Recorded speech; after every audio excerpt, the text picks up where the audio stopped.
From the creators of Young Ronaldo, the most watched soccer series ever on YouTube with over 65 million views. Now bringing you a podcast so antiviral, even we might forget to listen to it. 1-900. You'll wish you never called. 1-900. 1-900. Featuring Sister Sharron. So, dude, what did you do this weekend? This weekend, I took my junior in high school to go visit a few colleges, actually. Oh, yeah. That's cool. Yeah, it's not the most enjoyable way to spend a weekend touring schools. But, yeah, I thought it was pretty interesting, actually. So he's trying to decide if he wants to play or if he can play like Division I college soccer. But it's an interesting process to try to decide how you go about identifying some schools. What I was thinking about is how many people out there are in this challenge of trying to find, which school, which college to send their kids or which college their kids want to go to. And it's pretty daunting. I mean, obviously there's a whole industry around this. What occurred to me was that challenge is way more complicated if you're any athlete, but let's just focus on like soccer. This whole idea, it's like, well, which school is right for you? If you're playing soccer and you want to go to a college, what has to go right for the college that you want to go to be the college that you get to go to? First of all, you have to get in. Getting in is predicated on, all the things that getting into a school is predicated on, grades and SAT, and letters and, extracurriculars and all that kind of stuff. But if you're an athlete, it's very much predicated on, do they want you? If they want you, they can help get you in. But what are the odds that the program, the school that you want to go to is A, the school that you want to go to, B, you can afford to go there, C, the coach wants you to go there. That's the big thing, right? Does the coach want you? So right there, you can probably eliminate like 99% of the schools. Because unless you're, a top 10 recruit, then you have to get really fortunate that the coach wants you, that the program has room for you. So I think the whole thing is a charade. I do deal with parents that are in the middle of this mess. And one of the things that they forget is not only does the coach have to want you, okay, but before that, they have to need you. Yeah, right? no, of course. And a lot of parents and players think like, I want my kid to play at this particular school. But that doesn't matter because if positionally there's no space for you, then you could forget about it. That's the first thing that people should try to get educated on. Is the position potentially available for your player? I think that's exactly right. We're back to the depth chart. Do they need a CDM or not? So you've got the following things that you need to be thinking about. Do they need you? Then do they want you? Then do you like the coach? Do you like the style of play? Can you afford to go to the school depending on what you may or may not be able to get from that school? Are you academically well suited for the school? It's like all those things. But I think this whole idea of like, let's go tour a bunch of college campuses and, decide which school is the right school for you. If in fact, stupid. You have to reverse the process almost. Exactly. Reverse engineer it. All right. Yep. So maybe we should give a couple quick tips on maybe what to think about if you're trying to go to college or play soccer at college. Neither of us are experts in this. Let's just try to get the conversation going. Starting point might be cast the widest possible net to see which coach / which program might be initially interested in somebody like you. You connect with as many coaches as you can. You send out your highlight reel and you see who gets back to you like, hey, I'm kind of interested, because that's maybe the best indication that there might be a space for you.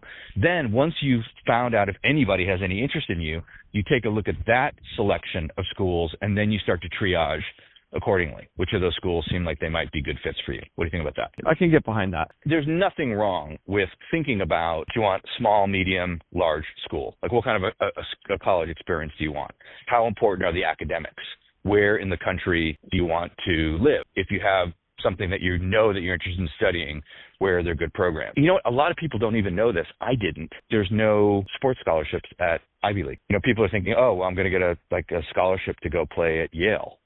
You're not getting a sports scholarship to go play at Yale. You've signed up for $90,000 a year. The Ivy Leagues actually are like tuition free now for under $200,000 a year. So like if you don't make that much money, like it could be a great option, but it's not a sports scholarship. College soccer has gotten so competitive right now. Yes. And so a lot different than when you and I played. There may be a situation where, like, if you're committed to playing college soccer, you may have to go somewhere where you're not that thrilled about going. You have to decide how bad you want to play college soccer, because if you do, the likelihood of you getting into your dream school is very slim, unless, right, you are like a top 20 prospect. But you may end up somewhere like really off the grid just because you want to play. That is 100% true. It is very naive to think that it's easy to go play college soccer. Even playing Division III is really pretty difficult right now. I know a lot of very, very good club players that are shocked when they realize just how difficult it is. If you're a parent or a player that thinks that you're a shoo-in to play any soccer,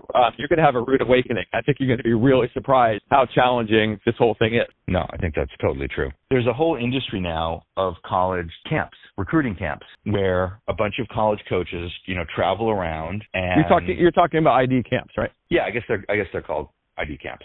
So if you don't know about these, listener, basically you get to pay a decent amount of money. Sometimes you travel somewhere, sometimes it's in your backyard, and you go for, usually it's a couple days, and you get exposure to a bunch of different college coaches. A lot of times, these will have some pretty big school names. Sometimes the head coach will be there. Sometimes it's just the assistant coach. But the reality is it's pretty good exposure. Like you really are going to get seen. But you have to pay quite a bit of money.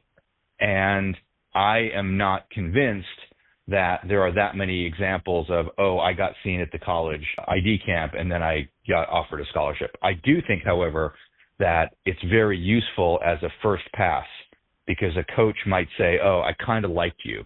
I guarantee you what they're going to say is like, the competition at the camp wasn't that good. I need to see you again. I'd like to see you at this place, or I'm going to come watch you. But it doesn't matter, because at least that's a good first step. You just got to keep your expectations in check. It's also really important to try to talk to some of the players that are playing under that coach. Yeah, if you can find them, I think that's actually a great suggestion, because there's nothing like talking to players that are in the program or have been in the program. So I like that a lot. So I'm waiting for you to say the most obvious thing that I would imagine would allow kids to get the attention of some of the coaches, and you haven't. Listen, I know what you're saying, and I just waited to the end of this to mention the most important thing, which is you got to have an incredible highlight reel. Right. Yeah. Okay. So talk us through what's important on that, because I think a lot of people, I'd say most players get this wrong, actually. Given that I do a lot of highlight reels for players every week, and a lot of people get this wrong. The order is critical, and typically parents, the order of your clips in the video has to be very thoughtfully done. And that means it's got to be positionally ordered, which means that if you're a 10, for example, those first 5 clips better tell the coach everything a 10 can do. Okay, so it's got to show you in the attacking third. It's got to show you that can you finish.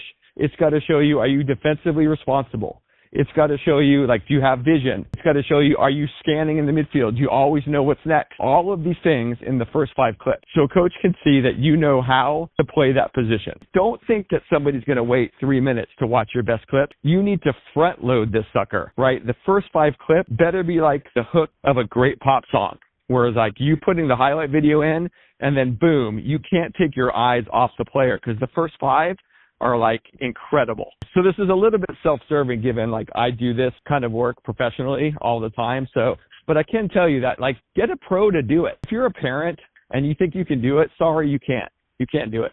You can't do it good enough. It's not going to be pro. You got to make sure that the annotations are done right, spotlights are done properly. You got to make sure that the front and back end has all the necessary information. The other thing that constantly gets overlooked is the quality of the clip. Okay, a lot of the time, given that we live in the VEO world, right? VEO and Trace and Huddle, this footage is not that great. You've got to zoom in on the clip. Okay. Second of all, you better do some color correcting, because otherwise, these clips look drab, right? It's not pleasing to the eye. If you take the time to kind of work on the details, you can really improve the enjoyability of watching. And don't forget that these coaches are seeing hundreds and hundreds of these. You better do something that's going to stand out. I think that's exactly right.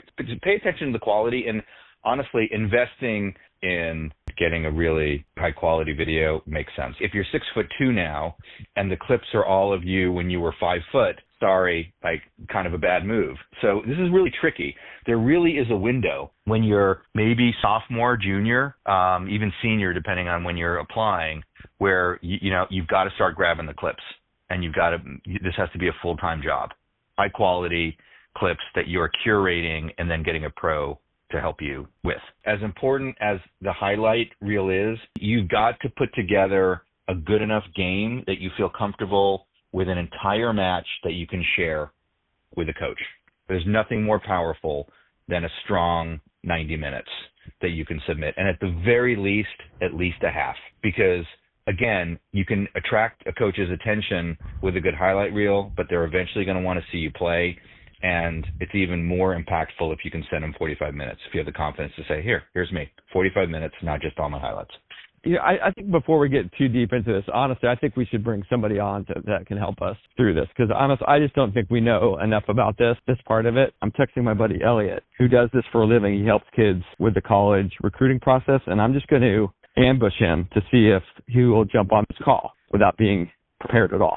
Let me just say, okay, he said yes. Elliot, again, I just want to say I hate to do this, but you are live on 1-900 Soccer Bros. We don't really know what the hell we're talking about, and we thought you would come on and kind of help enlighten us. Let's do it. Okay, cool.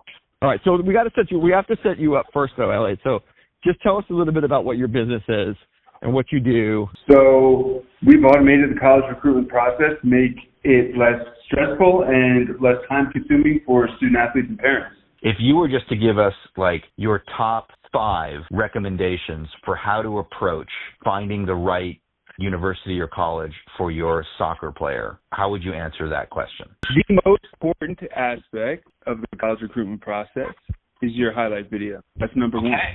Okay. Yeah, well, that's okay. We identified that. Okay, cool. That's great. Okay, so ching. All right, so we got that one. Okay, and then anything specific, like top 3 things to think about with your highlight video? Keeping it short. The first one that you're sending out to colleges doesn't need to be more than 2.5, 3 minutes maximum. It should be high intensity. It should be, every clip should want you to watch more. And if that's 2 minutes, that's 2 minutes. If it's a minute and a half, that's a minute and a half. You want the college coach walking away saying, "Oh shit, I need to see more of this player." Great. Awesome. Love that. Okay. Cool. All right. Number 2, after the importance of the highlight reel. I think the second most important part is how you're going to go about this process. What platforms are you going to use? Identify what's going to work for you. Which are the tools that are going to be your assets to lean on in this entire sort of journey? Oh, you're saying basically decide what your arsenal is in terms of helping you identify and attract various.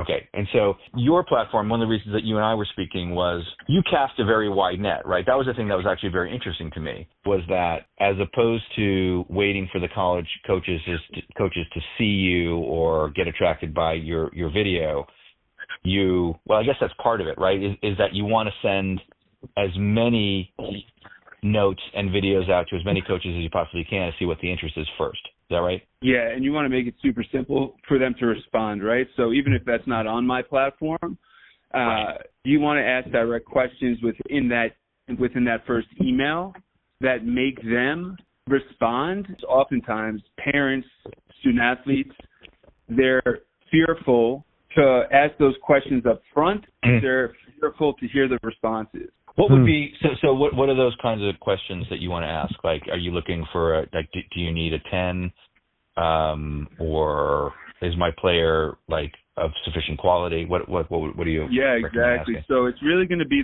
the latter.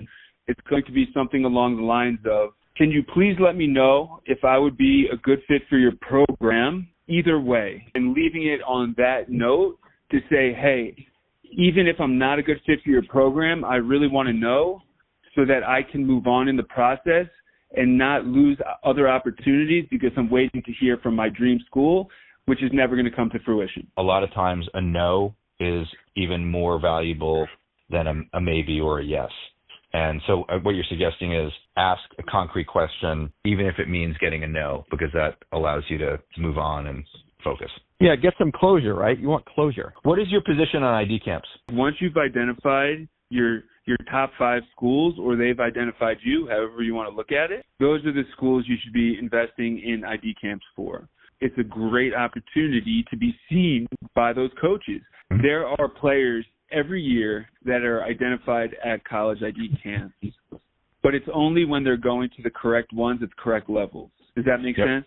Yeah, it makes perfect sense. There's too many kids who are going to Stanford soccer camp and thinking that they're getting recruited by Stanford. And there's 5 kids in the country who are getting recruited by Stanford each year, and they know exactly who they are each year. What I was going to say, Elliot, is do you help identify the level that the kids should be playing at? Like, is that part of what you do, is have conversations with parents and say, listen, like, based on what I'm seeing in your highlight video, like, I think going after a D1, like a top D1 school, doesn't make a lot of sense in terms of time investment? It's an amazing question. It's why I built an app, so I didn't have to have those conversations, because parents don't want to hear it. For the most part, I'll be nice. Oftentimes it comes up in a sales call, right? Well, I want my kid to play Division I. So if I'm not telling that parent that their son or daughter can play at the Division I level, I wouldn't get that business.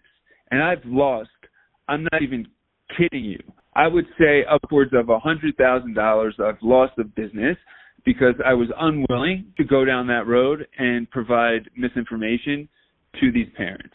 Because they'll get on one more phone call with someone who does the same exact thing, who doesn't have a resume half as good as mine, and they will tell them that their kid could play Division I soccer, and they'll go with them. They'll spend $5,000, and then they'll end up in a D3 school. Yeah.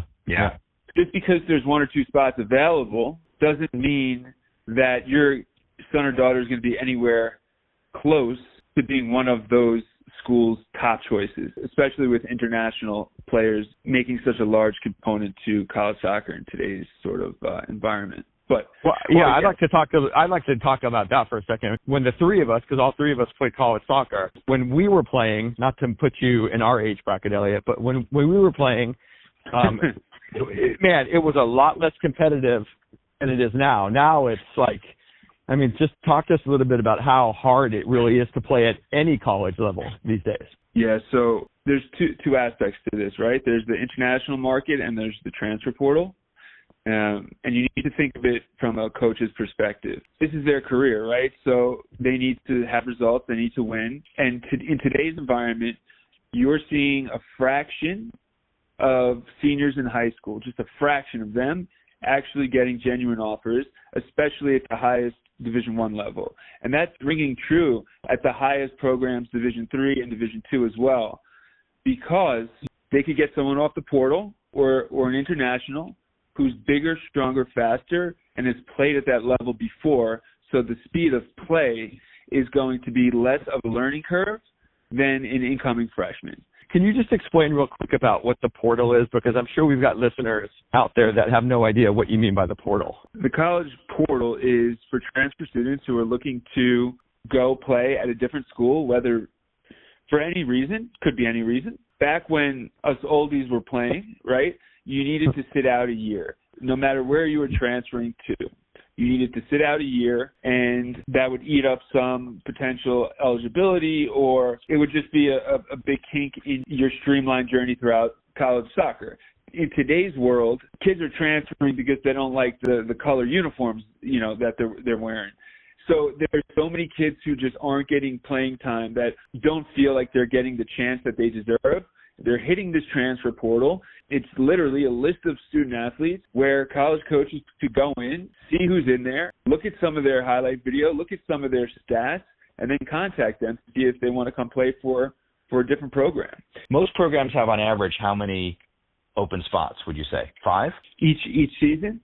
Yeah, each season. More? 7? 4 to 5 maximum each season. It could vary from 3 to 6. Yeah, so that's what we're talking about. Wow. Like, yeah, that means right. Like generously.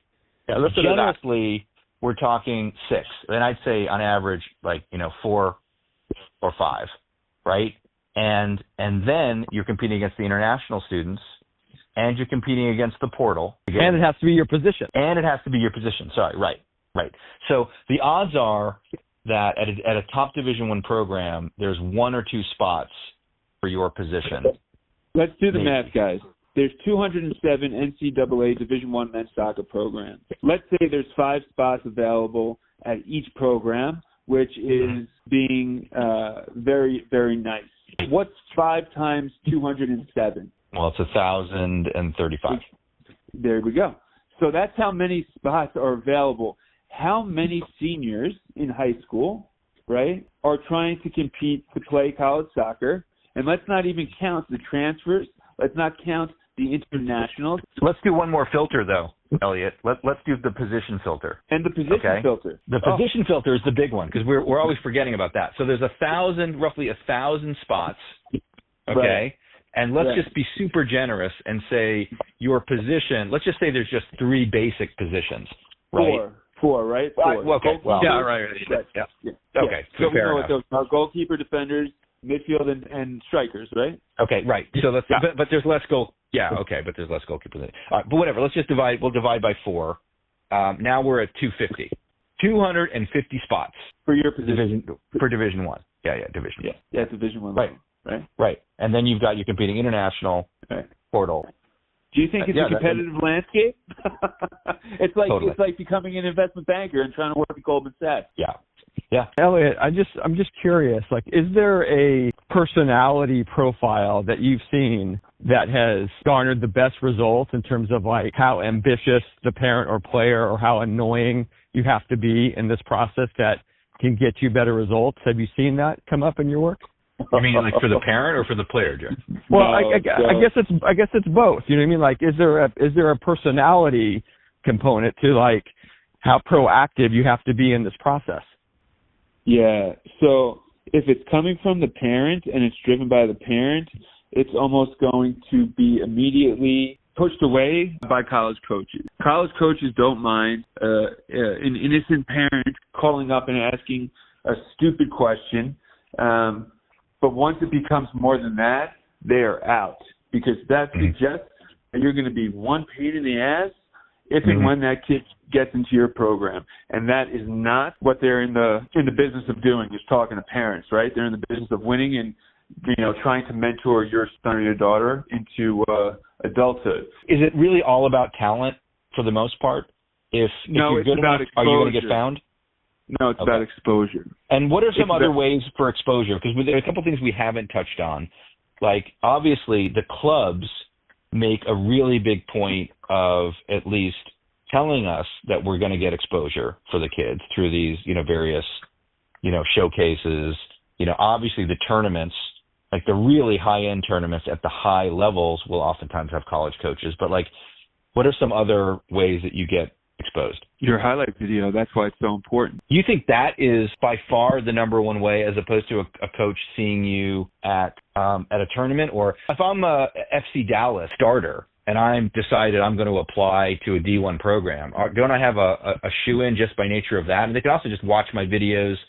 Like, they can find games like recorded on the MLS network, so to speak, no? How many coaches do you think are really doing this? This is what I'm asking. If I'm a college coach and I get an email from, Bryson, and Bryson is playing, I don't know, pick one of the like 3rd tier clubs in a not very well-known city, or I'm getting, an email from Johnny, who is at Red Bull's Academy. I'm assuming I'm going to pay more attention to the Red Bull email. Yeah, I'm going to look at that email first. Yes. Okay.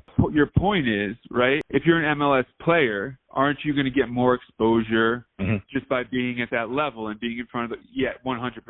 The truth is, as it relates to exposure, playing for the best club team and being the best player is the best way to get exposure. And then you work your way down the ladder from that, right? You can play for the best team in the country and be on the bench and not ever see the field, and that's not going to be, nearly as good as maybe, the star of a player that might be, half a level below. But the equation is always kind of like that. 100% correct. It's really, really good advice. And if you're a parent, right, don't be delusional. That's my advice. I give that advice all the time. It's hard for them to understand that they are delusional. Yeah, exactly. exactly. This is so fascinating, though. You're right. Like, you don't want to be delusional, and yet you almost have to operate delusionally in some ways. Right. You have to have this bizarre perseverance and stick-to-itiveness. At least the student athlete does, in the face of really pretty bad odds. No one is going to believe in you more than you believe in yourself. So in some ways, you have to be a little bit delusional, or at least you have to find a way to be persistent and not delusional. Maybe that's what we're advocating, right? Or not have an expectation. Right, manage your expectations. Totally agree. Expectations become premeditated resentments, right? And it's like one of these things where if you have an expectation and you're going through this process, that's where your stress comes from. Parents don't understand that. If parents didn't have an expectation, they wouldn't have stress. But they have an expectation, and that's where the stress comes from. Elliot, thanks so much for taking the time. Appreciate it. Thanks, bud. Anytime. We should probably point out that Sister Sharron is not actually with us on this one. No, she's on holiday. Does she get paid? I don't pay her. I don't think she should get paid. Mm-mm. Why should she? Okay. Well, what we could do is pretend that she's here. You're so good with accents that I'd love to hear Sister Sharron dubbed in. Oh, wow, on the spot. Okay, let me take a stab. Hey guys, yeah, man, I have so many thoughts on this. I have two boys, and they're not thinking about college yet, but it just is so discouraging. I've been consuming a lot of information about the whole process of just getting in and how ridiculous this whole complex is. Hey Sharron, I don't want to interrupt you, but you sound hoarse. Okay, you have you have a cold? Yeah, I've just been up all night researching, and my voice is just not what it used to be. Okay, it's really bad. I mean, let me take a shot at it. Okay, go. Hey guys, I just want to let you know that I'd love to be part of this podcast, but I've got 14 or 15 other things that I need to be doing, which take priority over trying to really get this thing off the ground. So I'm going to go on vacation for a little bit. You guys just take it from there, okay? And if you need anything, just give me a call. By the way, you guys are really, really full of yourself. Okay, bye. Wow. Okay. We're getting there. We're getting there. I'll take one more stab. Okay. I'll take one more shot at this.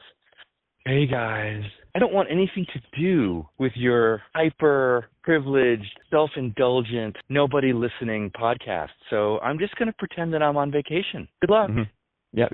Yeah, I think we've locked in now. So I hope she doesn't take offense to this. No. When you say take offense, do you mean picked up, grabbed a fence, in front of a house and walked around? Because that's how it sounded. Yeah. You know what I mean? Hope she didn't take offense. Take a fence. Right, take a fence. If you didn't want to come on the show before this, you won't ever want to return. Anyway, we missed you, Sister Sharron. All right, bye. 1-900. You'll wish you never called. Oh, 1-900. 1-900. Featuring Sister Sharron.